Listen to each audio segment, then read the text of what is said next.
우리 기쁜 마음으로 환한 미소를 마스크 안에 담고 좌우 옆분과 인사 나누십니다. 사랑하고 축복합니다.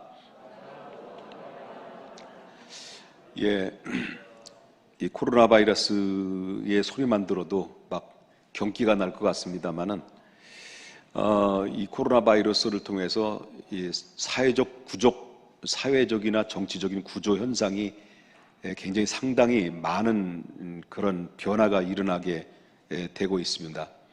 우리나라뿐만 아니라 전 세계적으로 이제 사회주의 형태로 가고 있지 않는가라는 생각이 들면서 이제는 이런 코로나 바이러스가 발생이 되면 한 사람 한 사람마다 통제를 받게 되고 또 집단 통제를 받게 되고 이제는 경제적인 문제가 발생이 되면 이제는 중앙정부에서 이 모든 지원을 받고 살아가지 않으면 안 되는 이런 가운데 우리나라뿐만 아니라 전 세계의 상황은 그대로 이렇게 이루어져 가고 있다는 것을 우리가 보게 되고요.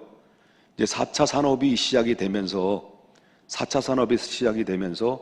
급속도로 변화되어져 가는 이 과정 속에 이제 앞으로 제가 알고 있기로는 2020년 6월 달에는 종교 통합 선언을 하는 거로 알고 있습니다. 다시 말한다면 모든 종교는 하나다. 그리고 우리나라에도 속해 있는 WCC라고 하는 에큐메니컬 운동이라고 하는 그 WCC도 거기에 속해 있습니다. 종교는 하나가 된다. 불교도 기독교도 천주교도 하나가 된다라는 그 거대한 그런 종교 하나 일체가 되는 시대가 오게 되면 거기엔 세계 종교가 하나로 딱 뭉쳐지면 그 엄청난 파워 형성이 이루어지게 되면서 이게 바로 하나님을 향한 그리스도의 사랑이 아니라 오히려 그 그리스도를 빙자한 적그리스도의 형태가 앞으로 임하게 될 것이고요. 그리고 또 한 가지는 이제 경제적인 공황이 앞으로 찾아오게 될 겁니다. 이런 모든 달러는 결국은 가짜 달러를 계속 생산하고 또 미국에서는 계속해서 달러를 이제 찍어내는 가운데 양적 완화가 시작이 되면은 모든 달러의 그 종이 화폐의 가치는 소위 종이 조각 같은 아무런 힘과 기능을 잃어버리게 되면 새로운 통화 정책이 펼쳐지게 될 것이다라고 하는 거죠. 그러면 세계 통화 정책이 하나의 통화 정책에 이루어지면서 결국 세계 질서의 형상이 새롭게 패러다임이 바뀌어지게 될 것이다 라고 하는 것이 제 개인적인 소견입니다.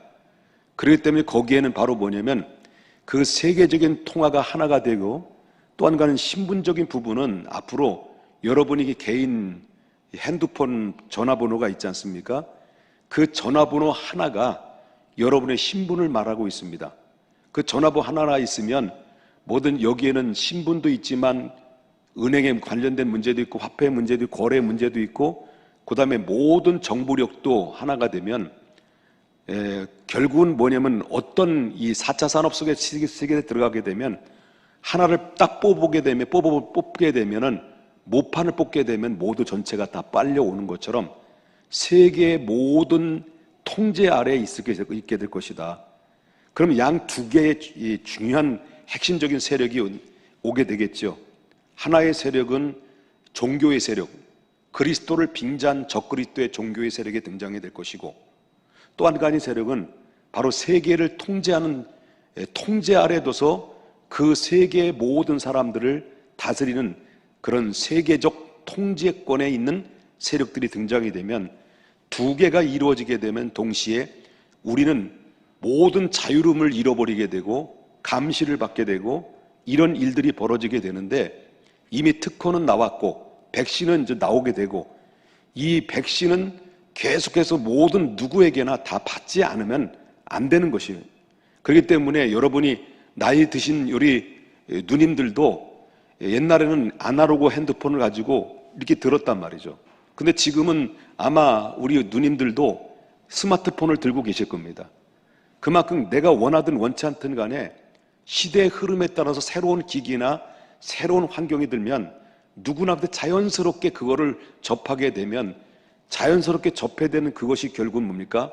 우리는 우리의 유익을 주거나 기쁨을 주는 것이 아니라 통제를 받게 되는 일들이 그 안에서 벌어지게 되는 무서운 시대가 지금 접어들고 있는 것을 보면서 제 개인적인 생각입니다만은 앞으로 주님의 재림의 날이 점점 가까워지고 있다는 것을 다시 한번 생각하게 되면서 이제 말세지 말에서 우리 하나님께서 요구하시는 말씀이 뭐냐면 만물이 마지막이 가까웠으니 깨어서 근신하여 우리의 믿음을 굳건히 지키라 라는 그 온유한 주님의 음성과 경고의 메시지를 여러분 잘 들어야 된다라고 하는 사실을 믿으셔야 될 줄 믿습니다.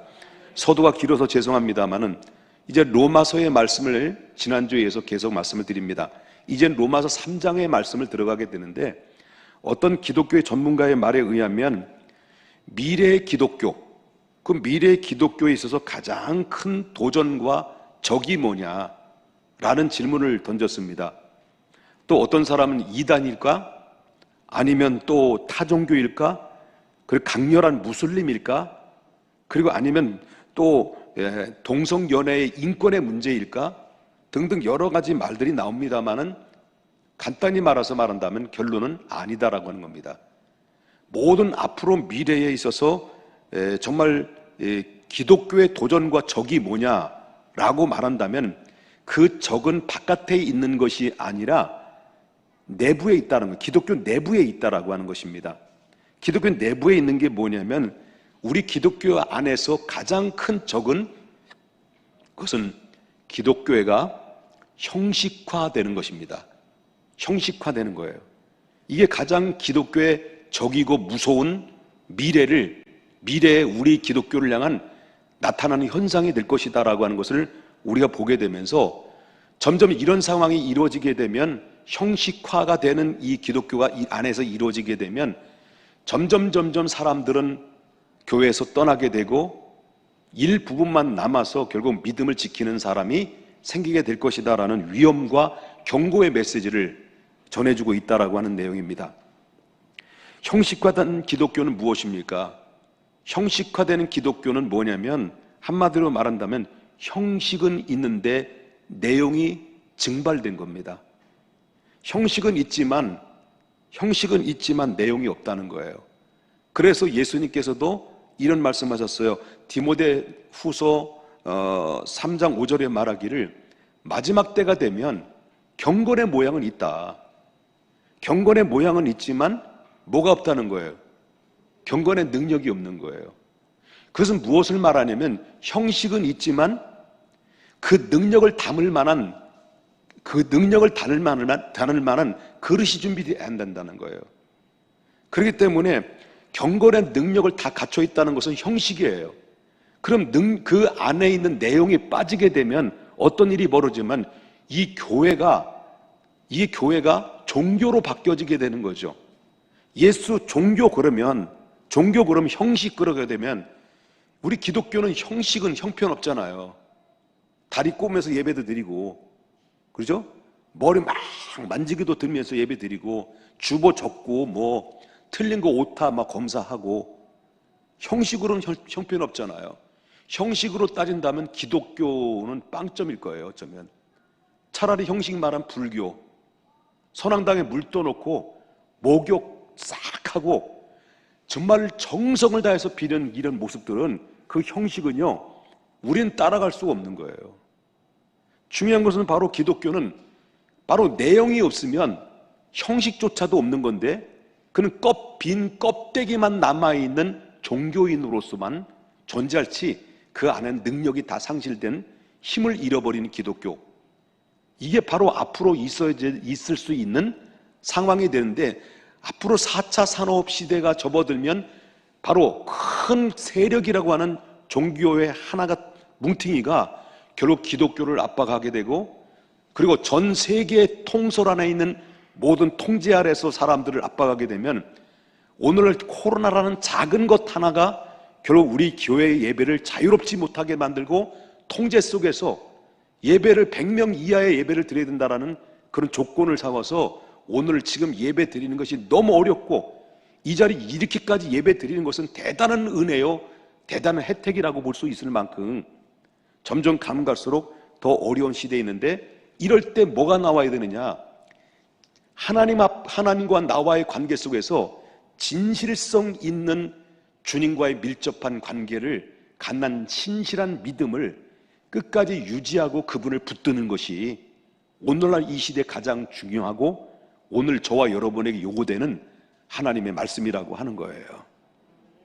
여러분, 우리가 주님 이 세상에 어떻게 급변하고 있는 시대 속에서 우리는 앞으로 미래가 어떻게 변화되고 있고 어떻게 급변화가 되는 이 가운데서 우리는 어떻게 대처를 해야 되고 어떤 믿음을 가져야 되고 이 상황은, 성경에서 말하는 이 상황은 어떤 상황인가를 영적인 안목으로 우리는 바라보고 판단하고 그런 지혜로운 마음을 가져야 된다는 것을 보게 된다라고 하는 거죠. 여러분, 우리는 지난 시간에 얘기했던 얘기를 하게 되면 앞으로 설교가 길게 될 것이다라는 것을 마음을 단단히 먹고 들으셔야 될 거라고 생각이 됩니다. 그래도 괜찮으시겠죠? 예. 자, 그렇다면 지난 시간에 우리가 배웠던 유대인의 세 가지의 커다란 자랑거리가 있었다고 했는데 그 유대인들에게 세 가지가 자랑거리가 있는데 그 자랑거리가 뭐라고 그랬죠? 첫 번째는 혈통, 두 번째는 율법, 세 번째는 할례라고 그랬습니다. 이들은 율법, 혈통이나 율법이나 그리고 할례를 보면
것 없이 오직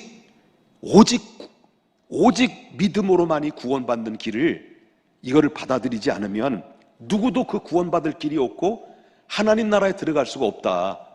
이런 사실을 바울 사도가 언급을 했어요. 자, 이렇게 언급을 했으면 이렇게 공감을 해줘야 되는데 아니 그래도 못 믿겠다는 거예요. 납득하지 않겠다는 거예요. 그런데 여기에 유대인의 입장과 반발에 대해서 이렇게 말을 하고 있어요. 그 반발이 뭐냐면 1절에서 언급을 하고 있거든요. 자, 1절을 한번 보겠습니다. 1절을 뭐라고 그들이 얘기하는지. 자, 다 같이 한번 읽어볼까요? 시작. 그런즉 유대인의 나음이 무엇이며 헬라인의 유익이 무엇이냐 하는 것이라. 자, 봅시다. 그들이 얘기한 게 뭐예요? 그러면 너희가 만약에 우리 특권도 아니면 오직 믿음으로 말미암아 구원받는다고 한다면 그러면 유대인이 나은 게 뭐냐? 예? 할례가 무슨 유익이 있고 유대인이 무슨 무익이 있느냐라고 하는 것이요. 아니 우리가 유대인인 우리가 하나님께로부터 직접 받은 혈통이나 할례나 율법 이런 구원의 조건이 아니다고 한다면은 우리 유대인들이 왜 이방인보다 나은 것이 도대체 뭐 있느냐? 그렇다면 하나님께서 왜 우리를 뭐하러 택했으며 뭐하러 율법을 주셨으며 뭐하러 왜 할례를 주셨냐는 거예요. 그럴 바엔 차라리 주지나 말지 라고 하면서 씩씩거리면서 유대인들이 입이 한자가 나와가지고 바울 사도로 해서 대들은 거예요. 그것은 아니 구원받는 게 조건이 그것이라고 한다면 우리는 할례를 받은 게 무슨 유익이 있고 혈통이 무엇을 입고 그리고 또 율법이 무슨 유익이 있느냐 그렇게 쉽게 말한다면 이거죠. 아니 우리가 예수 그리스도를 일찍부터 예수 믿었단 말이에요. 어렸을 때부터 열심히 믿었고 믿어왔는데 이게 바로 구원받는 것이만 조건이 특권을 몰고 구원받는 것만이 조건이라고 한다면, 우리 뭐 그냥 뭐하러 이렇게 열심히 일찍부터 예수 믿느냐. 차라리 다 늙어 죽을 때까지 기다리다가 그때 예수 믿어야지. 한편의 강도처럼 못된 짓 제멋대로 살다가 예수님 죽기 전에 예수 믿으면 되는 거지. 뭐 그렇게 노력하고 애쓸 필요가 뭐 있느냐. 그들이 말의 입장에서 볼 때는 여기 앉은 사람들 중에서 누가 가장 억울할까요? 이들이 말한 거라고 말한다면 가장 누가 불쌍하거나 누가 어려울까요? 내가 불쌍하게 여길까요?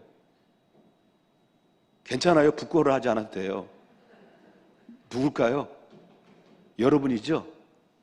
상대방을 말하는 누구를 얘기할까요? 예? 이쯤 나와줘야 내가 위로를 받는데, 난 담임 목사라고 생각해요. 여러분들은 슬근슬근 은근슬쩍 노래방 가서 또 남자들은 여러분 이해해요. 사업하는 게 얼마나 힘들어. 회식 자리에 거절 못 하잖아. 어쩔 수 없이 맞을 수도 있고. 그럼 마시라는 말은 아니에요. 이러면 절제하고 핍박받고, 담임 목사는 먹고 싶은데도 못 먹고, 가고 싶은데도 못 가고, 놀고 싶대도 놀고, 그렇게 좋아하는 목사, 놀기 좋아하는 목사인데, 교회 집 나 좀 말려줘요. 그리고 또 누가 볼까봐 또 어디를 몰래 가려고 해도 눈치 보이고, 정말 1년에 한두 차례 골프 좀 치려고 해도, 야, 목사가 골프 쳐? 그러면 그런 소리 들을까봐 또 조심하고, 억울할 것 같아, 내가. 그런데 바울 사도의 입장에서 볼 때는 뭐라고 얘기해요? 자, 2절을 그렇게 얘기해요. 바울 사도 입장에서 볼 때는 반론입니다. 다 같이 읽어보겠습니다. 시작. 범사에 많으니 우선은 그들이 하나님의 말씀을 받았습니다. 이 범사에 많다라는 게 뭘까요? 범사에 많다는 것은 우리 이방인들보다도 유대인들이 하나님께로부터 많이 받았다는 거예요? 적게 받았다는 거예요? 많이 받았다는 거예요. 형제가 있는데 부모로부터 유산을 받을 때 우리는 지금은 공평하게 주잖아요. 우리 시대 때만 해도 우리 아버님이 정치를 잘 못하셔서 잘 하셨는지 모르지만 우리 거시기에게 많이 갔거든요. 많이 갔어요. 근데 특권을 받았거든. 장자라는 특권. 장자라는 특권을 많이 이제 갖게 되는데, 여러분, 우리가 그와 마찬가지로 장자의 직분과 같은, 이방인들은 차자예요. 그러나 이 유대인들은 장자의 하나님 앞에 볼 때. 그러니까 그들은 범사에 많이 가진 거예요. 우리 이방인들보다도 어마무시하게 받은 거예요. 그래서 유대인들은 이방인들이 정말 상상할 수 없는 특권을 받았다는 것은 정말 바울 사도도 인정을 했다는 거예요. 너 맞다, 특권 받았다. 그런데 유대인들이 오해하고 있는 게 뭐냐면, 그 마음의 그 교만함이 하늘을 찌르다 보니까 봐야 될 것을 못 본 거예요. 하나님의 거룩한 뜻을 이해를 못한 거예요. 그 이해를 못하는 이유가 뭐냐면 교만 때문에 그런 거예요. 교만의 눈을 가렸기 때문에.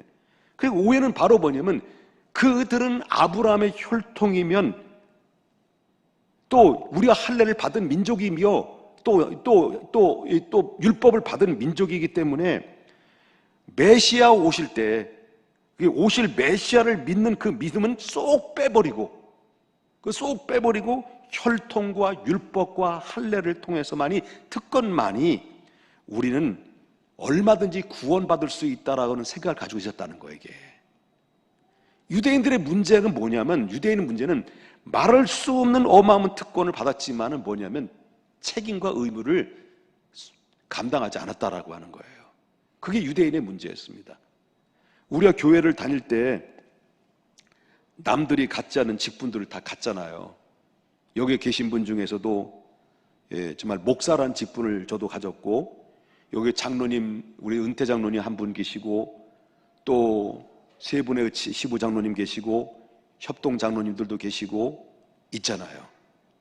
그리고 권사님들도 계시고 안수 집사님들도 계시고 그리고 또 기관장도 계시고 부역장님도 계시잖아요. 여러분 이 내가 받은 직분에 대해서 여러분 어떻게 생각하십니까? 이거는 물론 성도들이 투표를 해서 피택을 된 분들이지만 그리고 담임 목사의 직권으로 직분을 임명을 하지만 인사 이동을 해서 인사권을 발휘하지만 그러나 결과적으로 볼 때는 담임 목사가 준 거예요? 성도들이 준 거예요? 하나님이 주신 거예요? 하나님이 주신 거예요. 마치 유대인에게 주신 특권과 우리 직분자들에게 주신 특권은 다를 바가 없는 거예요. 아니 유대인들보다 더 우리가 오늘날 이 현대의 직분을 받는 것은 더 위대한 특권일 거예요. 모든 결과는 누가 주셨냐면 하나님이 주신 거거든요. 그러니 이 직분은 한마디로 말하는 축복의 기회이자 그리고 특권인 거예요. 믿으십니까? 그러나 오늘날 문제는요, 목사라는 직분의 특권을 가지고 있고 장로라는 직분의 특권을 가지고 있고 권사나 안수집사나 모든 각종의 직분을 가지고 있음에서도 불구하고 특권만 가지고 하나님 나라에 들어가는 것은 잘못된 생각이다. 특권 가지고 하나님 나라에 들어가는 것이 아닙니다. 반드시 이 특권의 그릇 속에 뭐를 담아야 되느냐? 이 그릇 속에 예수 그리스도를 분명한 믿는 믿음과 그 다음에 책임과 직분에 맞는 책임과 의무가 들어있어야 돼요. 그것이 쏙 빠진 상태 속에 특권만 가지고 있다고 한다면 그거는 이 특권은 하나님 앞에 아무것도 내세울 게 없는 거야. 난 너 모른다. 근데 권사님 직분을 왜 주셨습니까? 새벽에 나와서 기도하고 권사님들이 나이 어리고 믿음이 연약한 사람들을 있으면 힘들어하는 사람들 힘들지 어렵지 내가 기도해 줄게.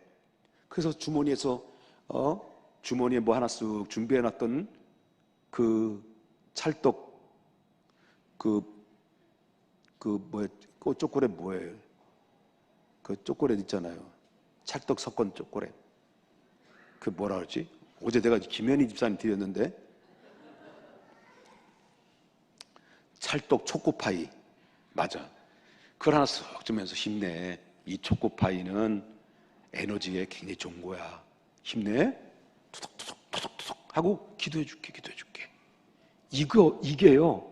그 한마디나 툭툭 던져주는 그 메시지 한마디가 눈물에 힘들고 어려운 사람들 젊은이들에게 희망을 갖게 되고 눈물을 흘리게 되고 감격을 얻게 돼서 용기를 얻어요.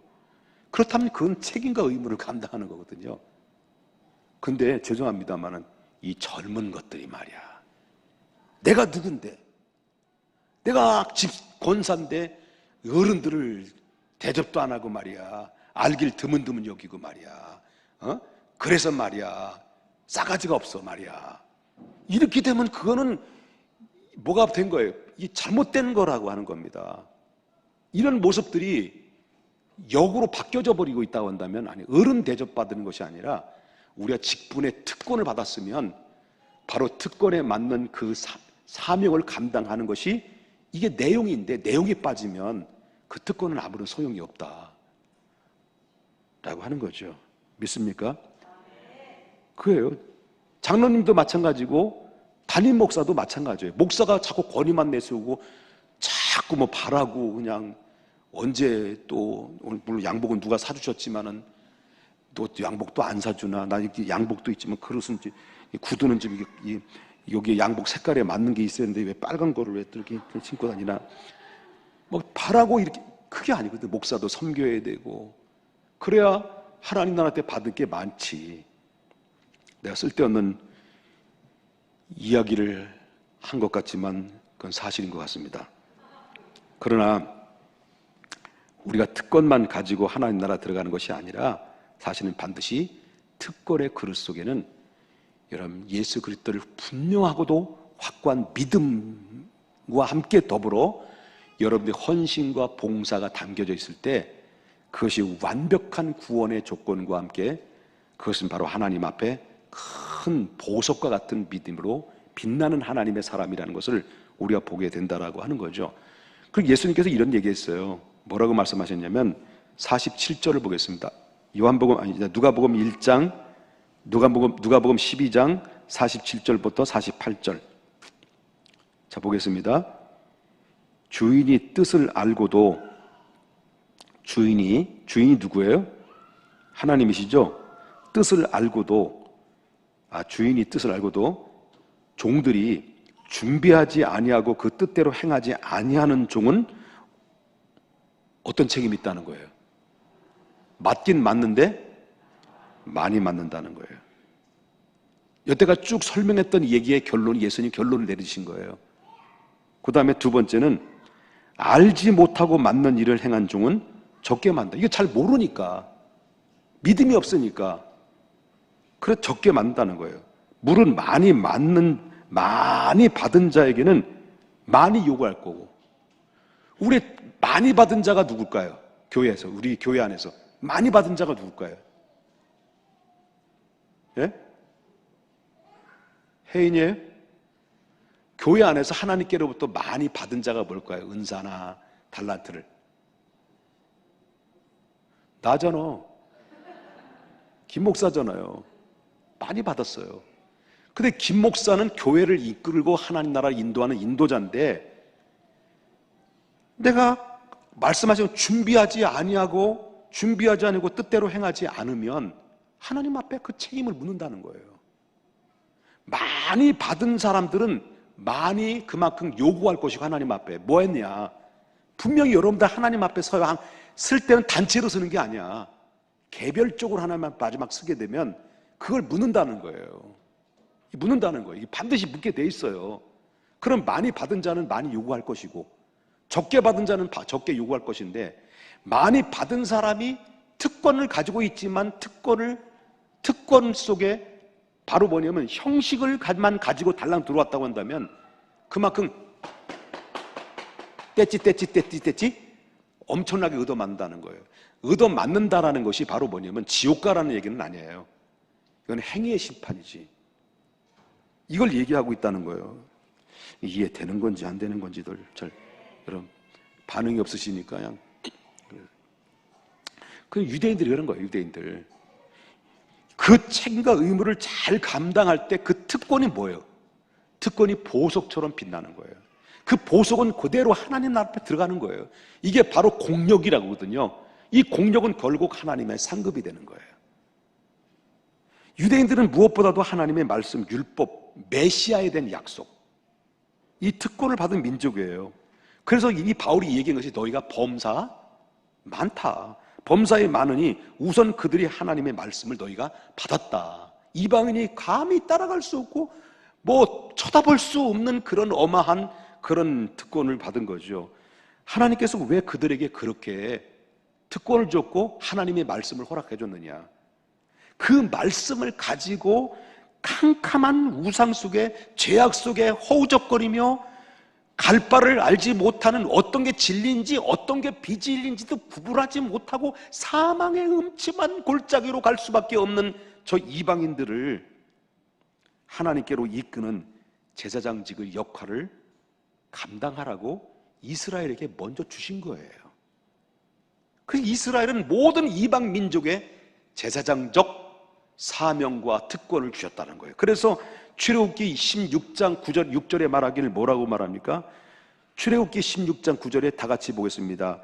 누구를 향해서입니까? 유대인들을 향해서 얘기하는 거죠. 이스라엘. 시작. 너희가 내게 대하여 제사장 나라가 되고 거룩한 백성이 되리니 너는 이 말을 이스라엘 자손에게 전할지니라. 바로 주시는 거예요. 모든 백성들의, 이방인들에게 먼저 받았으니 그들을 선도해서 너희가 받은 특권이 찬란하게 빛이 비춰진 것처럼 이방인들도 너희 특권과 함께 동시에 전해줌으로, 선도함으로, 제사장적 역할을 감당함으로 이방인들도 함께 하나님 앞에 돌아오게 하는 그 사명을 감당하라고 하나님이 너희에게 특권을 준 거지, 그 특권 가지고 누리고 너희들끼리만 장사하고 너희들끼리 구원받는 것으로만 부른 거 아니다. 오해하지 마라. 그래서 너희들도 복을 받고 이방인들도 복을 받고, 그래서 이렇게 이방인들도 복을 위해서 받으라고 해서 너희들이 먼저 준 것뿐이지. 그런데 어떻게 너희들이 했냐는 거예요. 근데 어떻게 했냐? 오히려 그 특권만 자랑과 교만으로 말미암아 자랑과 교만으로 말미암아 그 도구로 삼아 바로 이방인들을 배척을 하는데 무시하고, 그리고 오히려 자기들만이 구원을 받을 수 있는 특권을 받았다라는 이 교만을 한 마음들을 누가 지적한 거예요? 바울이 지적한 거죠. 참 바울이 참 똑똑한 사람 같아요. 이제 하나 끝났는데 이 두 번째는 이제 언제 끝나나?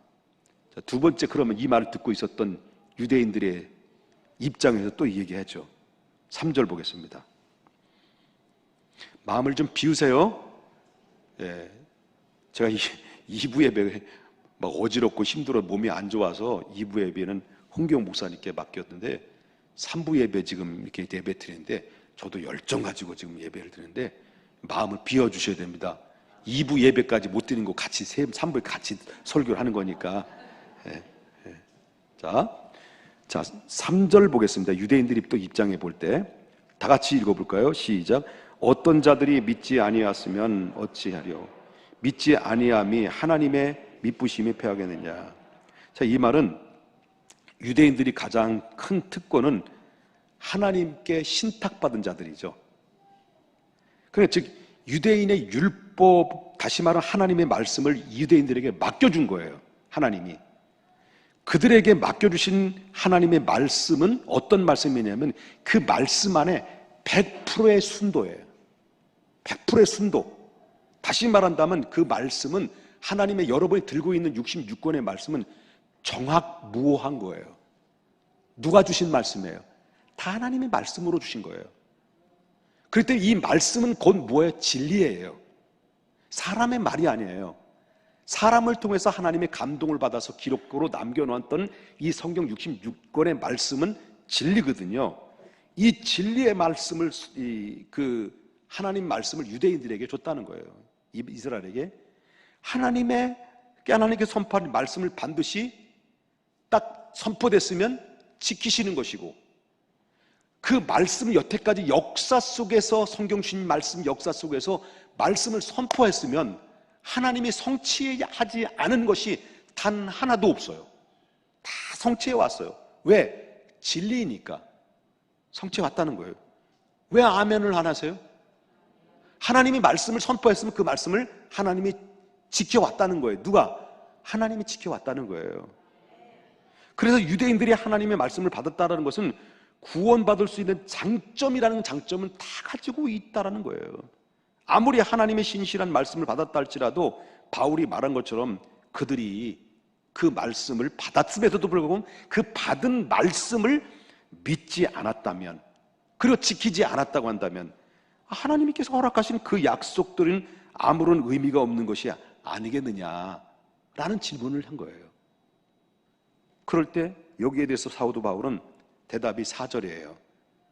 이 말에 4절에서 읽을 때는요, 이 첫 마디를 크게 읽어주셔야 돼요. 예?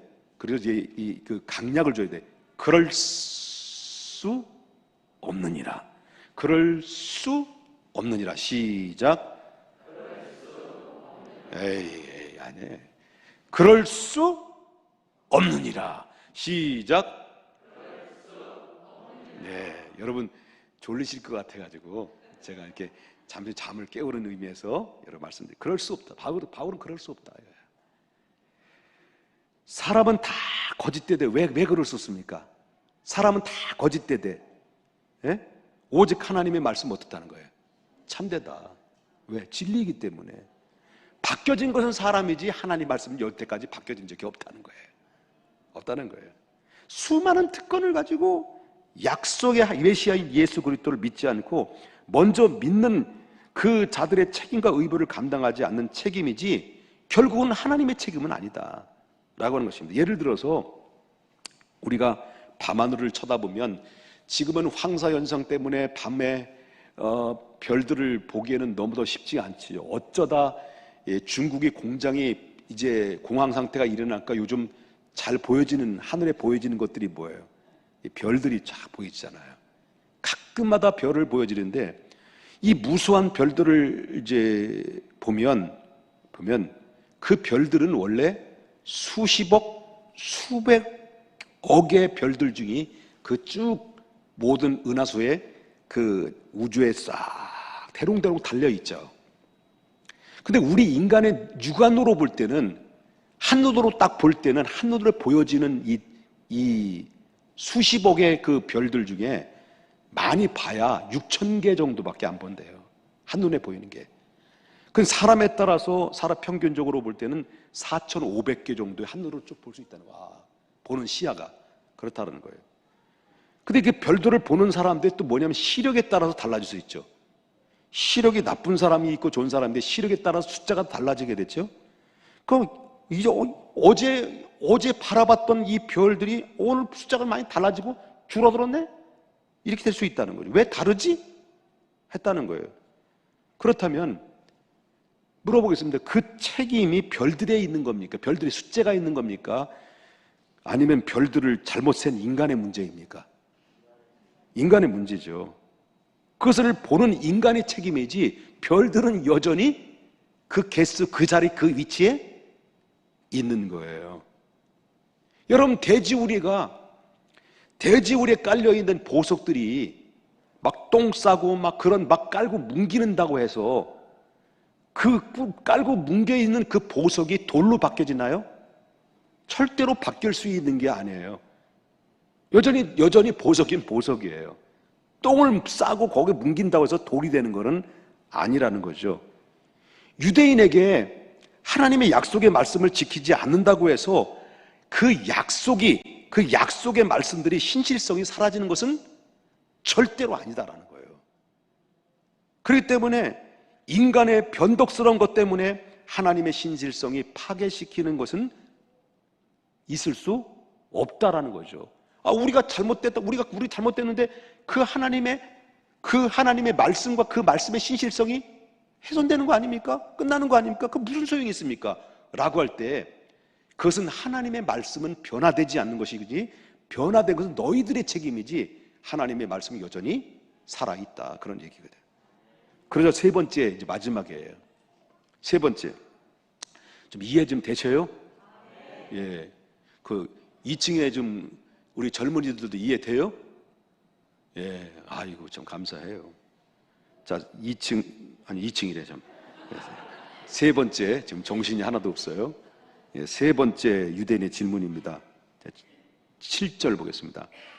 자, 그러나 나의 거짓말로 하나님의 참되심이 더 풍성하여 그의 영광이 되었다면 어찌 내가 죄인처럼 심판을 받으리요? 이 말을 하는 거예요. 이 말은 참 이게 오늘 어려운 얘기예요. 자, 우리가 하나님께 죄를 지으면 지을수록 하나님의 의가 돋보이겠죠. 하나님의 의가 돋보이는 것처럼 아니냐는 거예요. 다시 말해, 우리가 죄를 많이 지었을지라도 하나님의 은혜를 그냥 덮어주게 되면 그 하나님의 은혜가 드러나기 위해서 우리의 죄가 사용된 것이 아닙니까? 이 말이 무슨 말이에요? 이해돼요? 우리가 죄를 졌어. 하나님 은혜로 덮어줬어. 하나님의 은혜를 덮어줬기 때문에 그 우리의 죄를 덮어주는, 하나님 은혜로 죄를 덮어주는 것이 죄로 사용되는 것이 있다고 한다면 그것도 하나님 은혜가 더 잘못된 거 아니냐. 무슨 말인지 나도 헷갈리네. 하나님의 은혜를 드러내기 위해서 우리의 죄가 사용된 것이 아니냐. 좀 이해되는 거예요? 나도 좀 헷갈리긴 하는데, 헷갈려서 정리를 다 해서 쉽게 풀었는데 여러분들이 헷갈리고 있는 것을 보니까 내가 더 헷갈리는 것 같아요.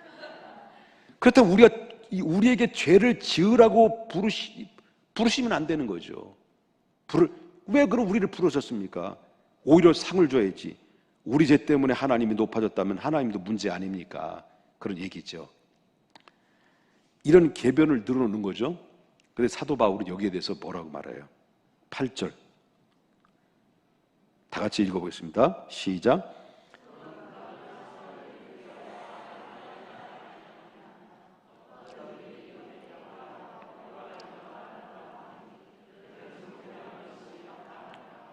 자, 그 전절 6절에 이야기하는 말씀을 듣고 이 말씀을 8절에 나오는 말씀을 한마디로 평가를 한다고 한다면 7절에 이야기하는 그러한 유대인들의 하는 소리들은 마땅히 정죄받아 마땅하다. 입을 어떻게 된다는 거예요?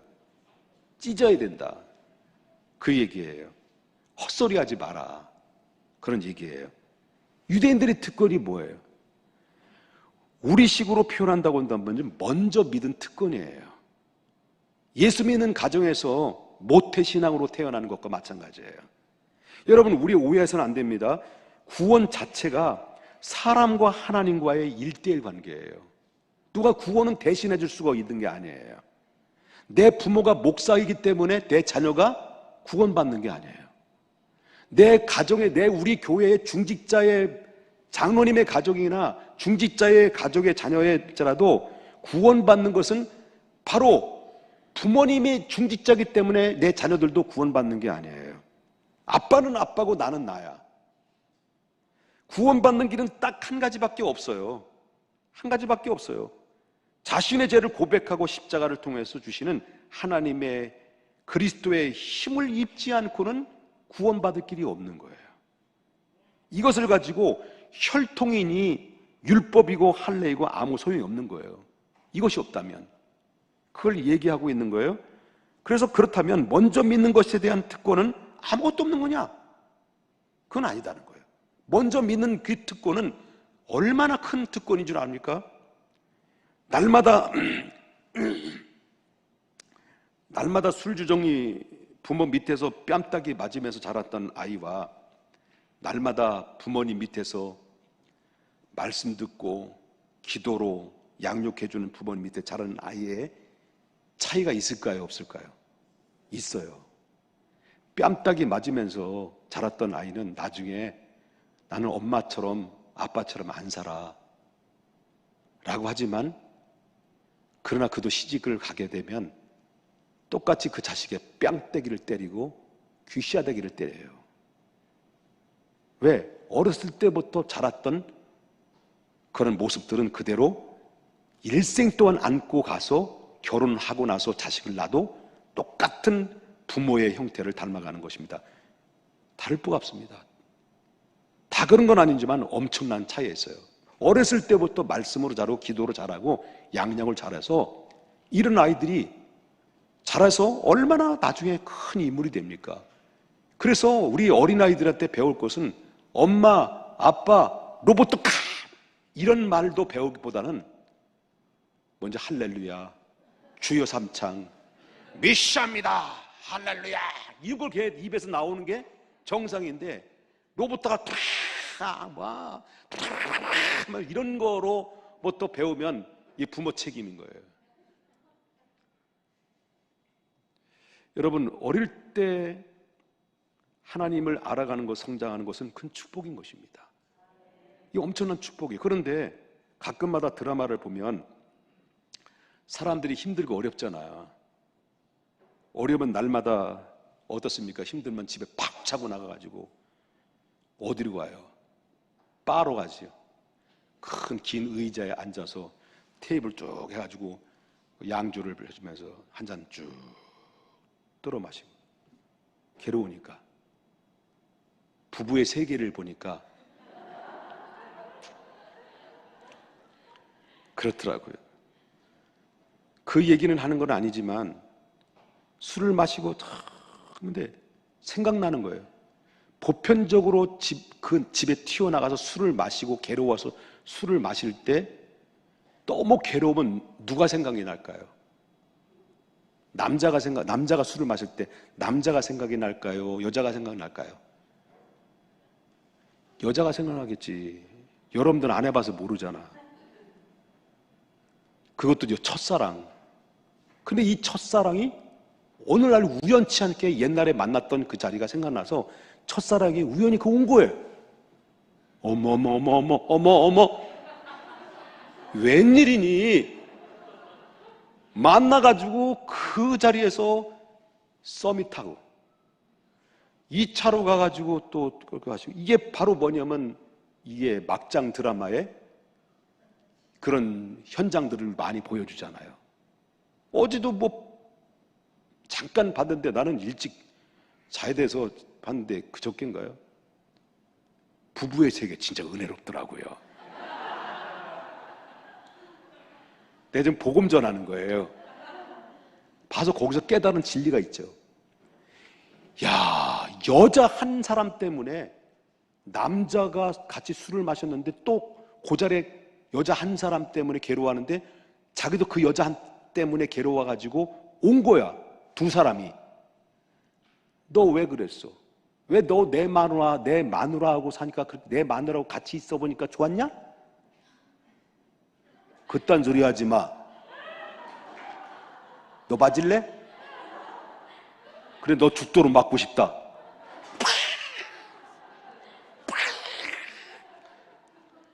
해고 끝나고 나서 미안하다.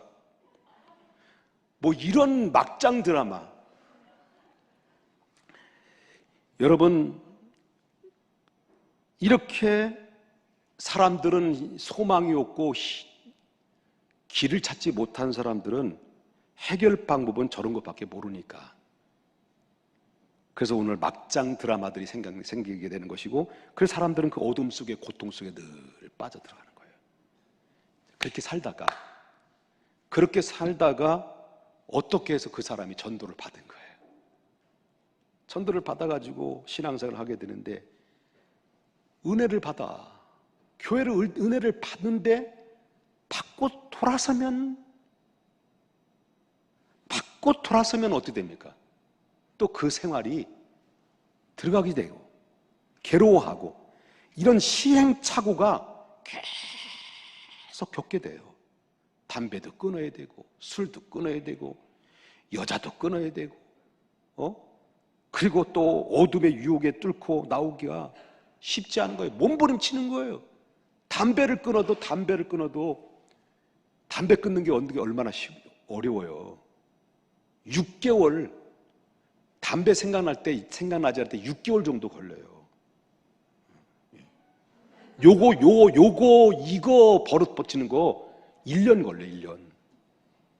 그러니까 이렇게 나와서 얼마나 방해가 됩니까? 그만큼 많이 과거에 죄를 졌던 사람들이, 이런 문란한 생활했던 사람들이 예수 믿고 자기가 거듭나가지고 새롭게 단계까지 이렇게 여기 김 목사가 되기까지는 엄청난 과정을 겪는 거예요. 아니, 과거에 제가 아주 뭐 그렇다기보다는 조금 얼마나 힘듭니까? 이런 과정. 유혹들이 실패하고 또 일어서고 실패하고 또 일어서, 그래서 주님을 만난 이런 상황. 그런데 예수 잘 믿는 가정들 얼마나 쉬워요. 그죠? 예수 잘 믿는 가정에서 자란지 내 부모님의 귀한 신앙을 가지고 있어요. 엄청난 감사의 조건이 특권입니다. 그러나 꼭 기억해야 될 것은요, 전에 있던 사람이나 신앙생활에 좋은 조건에 살았던 사람이나 꼭 기억해서는 결코 그 특권과 부모로부터 믿음으로 환경과 분위기에서 자랐던 그 자랑의 환경이 구원받은 조건이 아니라는 거예요. 구원의 조건이 아니에요. 유대인의 혈통과 율법과 할례가 구원의 조건이 아닌 것처럼, 바로 우리가 구원받을 수 있는 좋은 환경에서 태어났다고, 부모님이 신앙 잘한다고 이게 구원 조건이 아니에요. 다만 구원을 이룰 수 있는 좋은 배경일 뿐이에요. 그 배경이라고 하는 것은 너무너무 감사한 것인데, 그 배경이 99%라고 한다고 한다면, 그러나 0.1%라도 주님을 영접하고 받아들이지 않으면 그 특권은 완전 제로예요. 그러니까 예수 믿으라는 거예요. 먼저 믿는 것이 그만큼 큰 은혜가 너무 많다라는 거예요. 그러나 내 영혼이 십자가를 통과하지 않는 구원은 그 전에 받았던 어마무시한 그런 특권과 이런 것들은 아무것도 아니다 라고 하는 것입니다. 자랑하지 말라는 거예요. 그러나 오늘 본문에 하고 싶은 말씀이 이제 이야기의 끝이에요. 하고 싶은 말씀이 뭐냐? 지금부터 잘 들어야 됩니다. 복음은요, 개인적인 거예요. 복음은 개인적인 거예요. 특권 소용없어요. 환경 소용없어요. 결과는요, 그 복음은 개인이에요. 예수 그리스도와 나와는 1대1 관계라는 거예요. 1대1 관계. 누가 대신해 줄 수 있는 게 아니에요. 혈통, 율법, 전통, 할례를 통해서 구원받는 것이 아니라, 세습을 통해서 구원받는 것이 아니라 한 사람 한 사람입니다. 한 사람 한 사람이 그리스도 안에서 개별적으로 결단을 통해서 구원을 얻는 거예요. 이게 없이는 그 특권은 아무런 소용이 없습니다. 그렇기 때문에 개별적 여러분이 한 사람 한 사람마다 그리스도를 개별적으로 결단하고 통하여 구원받았을 때 그 받은 특권이 찬란하게 보석처럼 빛나는 것이지, 구원이 쏙 빠지고 특권만 가지고 있다고 한다면 그것은 특권은 똥이 되는 거예요. 가장 모범적인 것이 뭐냐? 가장 모범 것이 뭐냐? 특권을 받았다고 한다면 책임이 따른다는 것. 그 책임 중에서 가장 최우선의 책임이 바로 뭐냐면 예수 그리스도를 통해서 개별적으로, 내 개인 개별적으로, 누가 되는 거 아닙니다. 구원은 누가 대신해 주는 거 아닙니다. 개별적으로 여러분 한 사람 한 사람마다, 마누라가 신앙생활 잘하고 마누라가 기도 잘하니까 나는 자동적으로 우리 마누라 천국에 갈 때 치맛자랑 붙잡고 천국 딸려가는 거 아닙니다. 그 치마 벗겨집니다.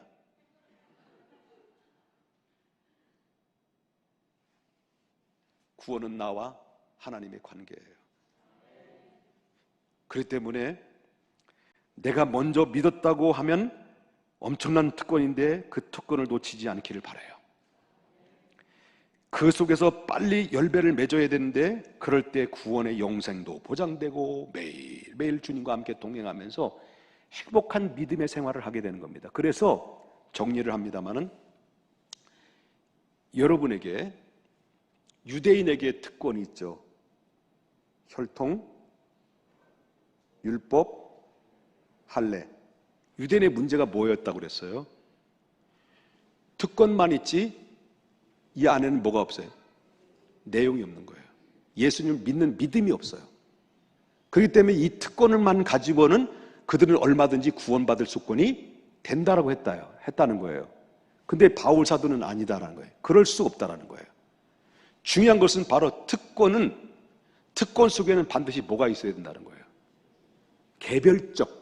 개별적으로 예수님을 영접하는 믿음이 있어야 되는 거예요. 그 믿음이 있다는 것은, 특권과 믿음은 하나예요. 그 특권과 믿음은 하나인데, 이 특권과 믿음 안에는 뭐가 있다는 거예요? 책임과 의무가 있는 거예요. 그 책임과 의무를 싹 빠지게 된다고 한다면 하나님 앞에 책망받을 수밖에 없는 거예요. 그렇기 때문에 여러분이 이 특권과 믿음 속에 내 직분에 걸맞게 책임 있는 삶을 살게 되면, 책임을 다하고 삶을 살게 되면, 이게 바로 자동적으로 뭘로, 성분이 어떤 성분으로 바뀌어지냐면 금보다 귀한 믿음으로. 그래서 우리가 들고 가는 게 뭐라고요? 황금 같은 믿음을 들고 아버지께 한번 가시자는 거예요. 이 땅에서 황금을 가지고 사람들 호령하는 것이 아니라 하나님 나라에서 영광스러운 찬란한 보석 같은 믿음을 들고 하나님 앞에 서서 나의 사랑, 나의 사랑, 나의 어여쁜 자야, 일어나 함께 가자. 나의 사랑, 나의 사랑, 나의 어여쁜 자야, 일어나 함께 가자. 주님 보좌 앞에 섰을 때, 찬란한 영광의 보좌 앞에 내가 주님 앞에 섰는데, 내가 주님을 바라보기도 전에 우리 주님이 날 먼저 알아보시고 나에게 달려와서 안아주시고, 나의 사랑, 나의 어여쁜 자야, 너의 받은 특권을 소홀히 여기지 않았구나. 책임과 의무를 감당하는데 내가 소홀히 여기지 않았구나. 착하고 충성된 나의 딸아, 나의 아들아, 나의 사랑, 나의 어여쁜자야, 나와 함께 가자. 나의 즐거움 잔치에 참여하자. 예수 그리스도의 보좌 옆에 앉으신 예수님이 나에게 떡을 먹여주시고 그리고 잔치를 베풀면서 위로하시고 격려하는 찬란한 영광에 서는 그날 때까지 우리 모두 정상의 자리에 우리 모두 만날 수 있기를 주님의 이름으로 축복합니다. 기도하겠습니다.